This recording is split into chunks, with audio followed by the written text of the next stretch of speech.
breno na sa wotina oman mu wadwen wo say wanya political influence bi etinu obedi enkofo ni bakam hot me eye den ara onyankopon atemu eye no kore se onyamempo eye din a emwo ensuo enua mframa asase e nam sui no ekasa na edi asem na ebu aten eti wo judge bia wo befa kwambone so asha politician echi abre wo say a mo amunim se ne ma bone ekoso o man mu na mo se mo mpese e be kasa na mbai wan se ye de ye be mo hodo mo befa kwa be so na mo kai kasa bo asem ye mu no onyankopon ni mu bedi me de me ba sere se ewiem otumfo mpanini atumidie ahohombone anyame soma ye ma ne call source no sa ahohombone bi enko monsomo so na nim nyina mu nkodi na wonia no wokotena se ne se ekina bi tumi ni dane na obebi ono kasa enna ne no memra wonu mu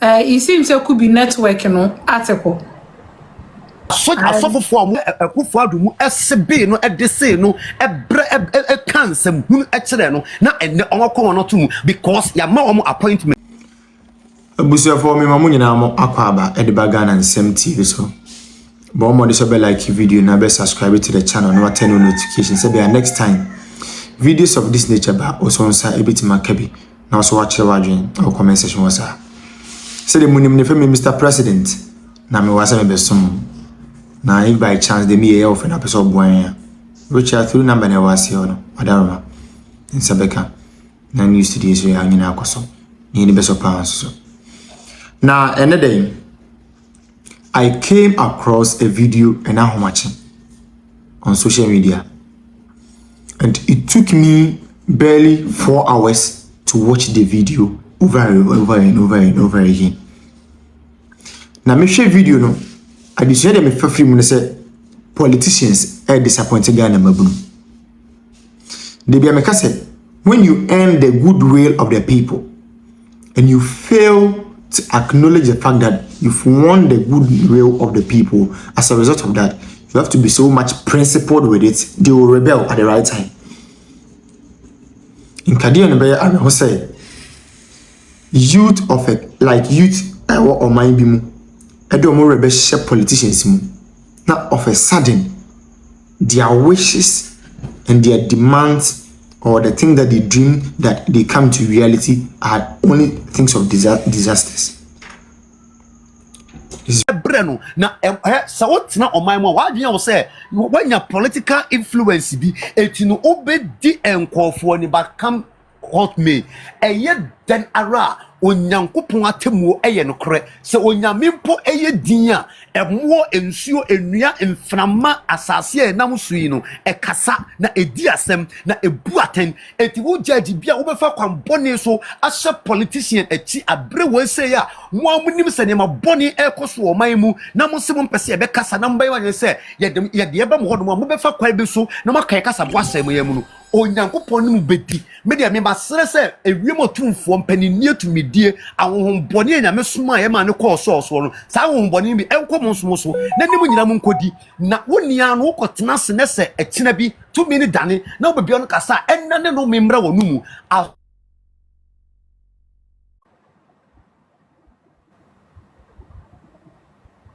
it seems there could be network no article so asofofo amu ekufo adumu SB no edese no ebre kansem hunu ekire no na enne onko no to mu because ya ma omo appointment because ya ma nya bibi adi because omo funo aboma because omo fu aboma na ni oboyo mu nipa bonefo na sa omo ye pataku na odwanwoma ene na ehye wo mo ho a enne omo si atu ama wo mo ejire enti no mo feel say wo mo ane wo mo ano wo mo nka senkodu na mo mesum ento wo mo da biara enti ekwe me ohun oman na ya ba bedumu sesia na ya ebuo no hu nia me pese me kakosie ma asem nyina ne se enne aso ebimu ennan ena wo mo de wo mo nsa esane na wo mo entwen from entiwada from entiwada yewura afenya markets e kan asem bi wo se 2 million hu etise ice cube se eda wo touch dem so a enane a wanimra ho so no na asafiri wonum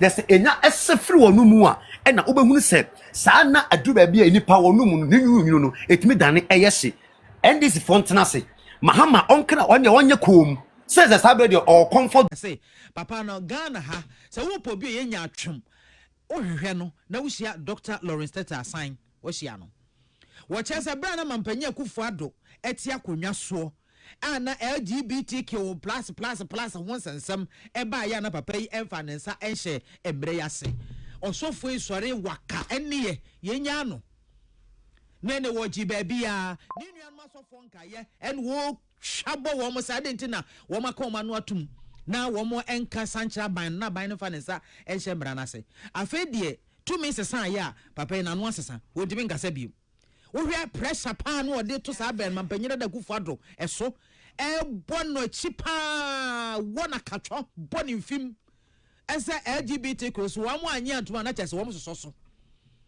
anka ban yi ba ya mampanyin ko kan se LGBT cross enya de bi ehia wo man Ghana enie ma ehia ye no LGBT plus won sansam enka ho no anka wo mo expect say Dr. Lawrence Tete wo hwe eni bre ene ahoden a wo de kan adwene kire sa be mampanyin kufu ado no anka wo mo hwe anim se nka obeka bia so wan moin wakana no atum koto de ne bodwe nyanya nche de won fa no senya ono pene sofo kan bi na but de de bokata yi e de aba e na me bomu it was say Dr. Lawrence Tete the phone kase aba the Ghanaian publisher animu ha say ese wo pe wo bia wo yenya atwom sofo yenya atwom pa wo Ghana ha na wo hia Dr. Lawrence Tete sign wo hu no that's all na wako social no so akonse de musi trolling wo mo ko fa se de ohu he me say internet ewurade a yes e be use the year eno nko akra be me mpanifo are accountable now and then a few moments later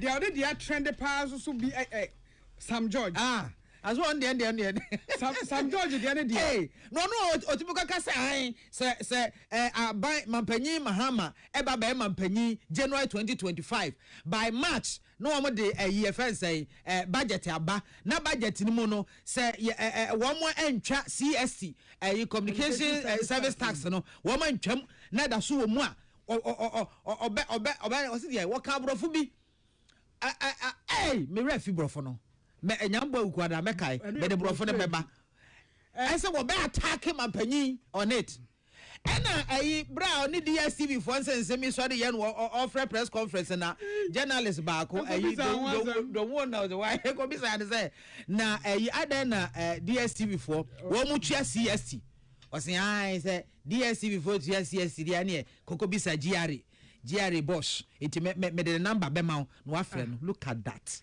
so what a response what do I not done yira ebi ngo hwe nyame adom internet wo ho ya enwuye ye ntwamu yi ye be kaka mo sa yes asem ho ye mpenipa asem ho mpenipa asem ho mpenipa riba na bene wasem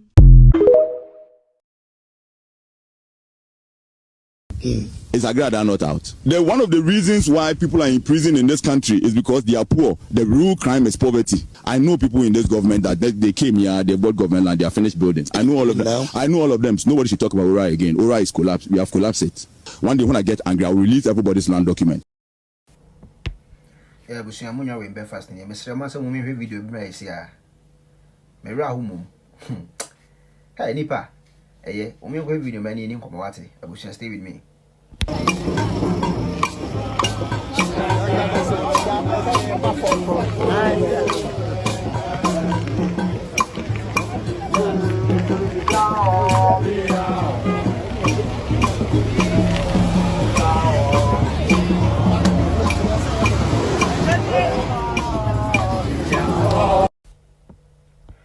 Yeah, Busia. And when you focus, me say a boy be kawa ni free on to mom. Now, I'm shocked. Well, MPP a party be or my be Brahma Ghana. Comparing MPP to NDC no. And near my MPP I am Ghana, won't be for NDC to MPP home. But MPP party no, greediness be my own. Like if you support a Soko leaders ne so. Mean you a train yadwa. There's some greediness be MPP more. And no, and of course, a party ne downfall in it. So, I'm wo after all that you've benefited from the party just a candidate Japan winning into Mumaka Kotimu party the base. Hey! So does loyalty really exist in humanity? Like everyone, Ajako, who Ajako, and they walk to the base, and they want to the base and him. Just say simple and just because of say, candidate Japan and winning. I was just one idea way. I idea when people move. Hey, my miss example being show.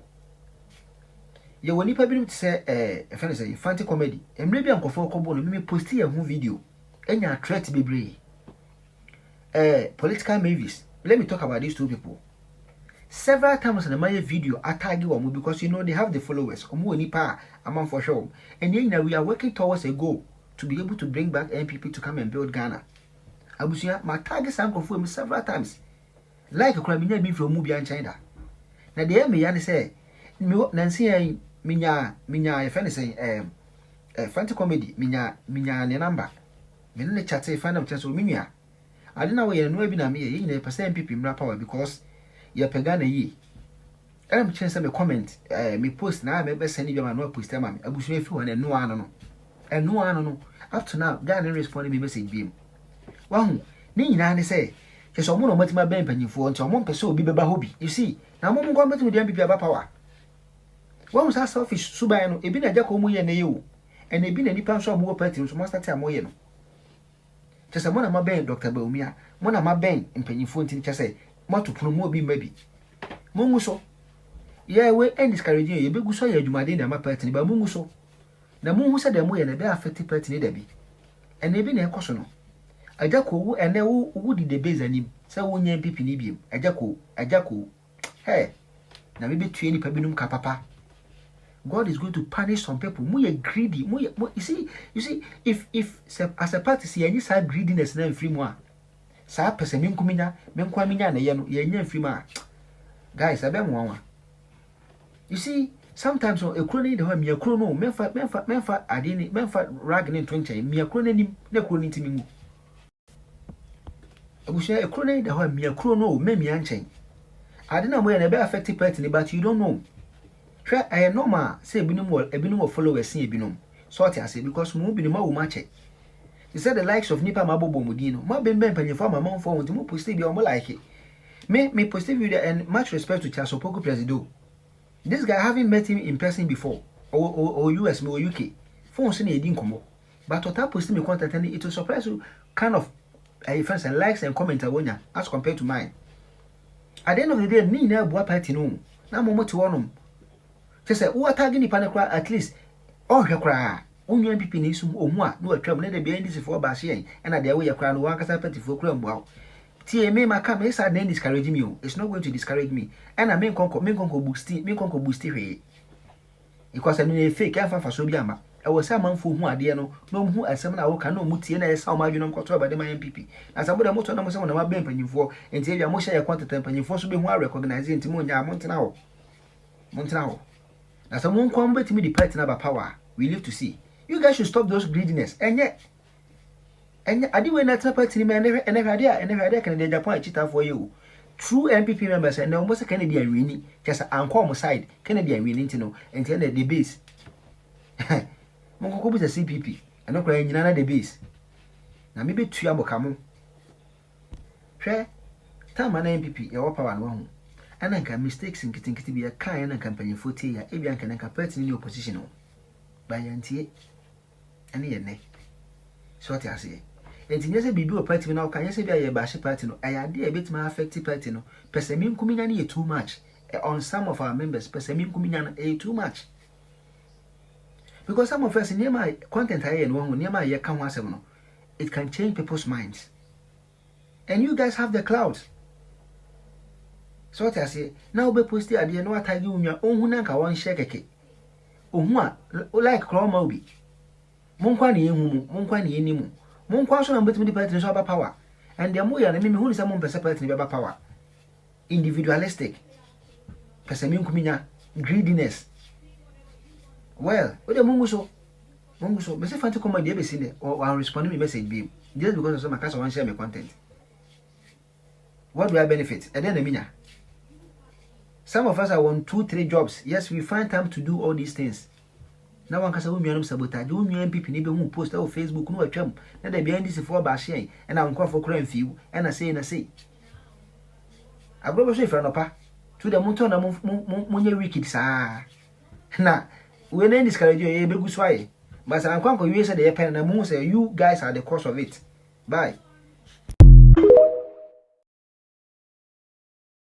But said o nyame kwan na ode ato ho no so wo ye sofo na wo beka no kura kire Ghana fo na nyame kwan tuodo no eda ho asofo esese muhu no kura wei na mo kan na wo de ba be ye wo de be wada because wa ka se president ma ye wadamfo wo ye would be a wo ne no country musam ni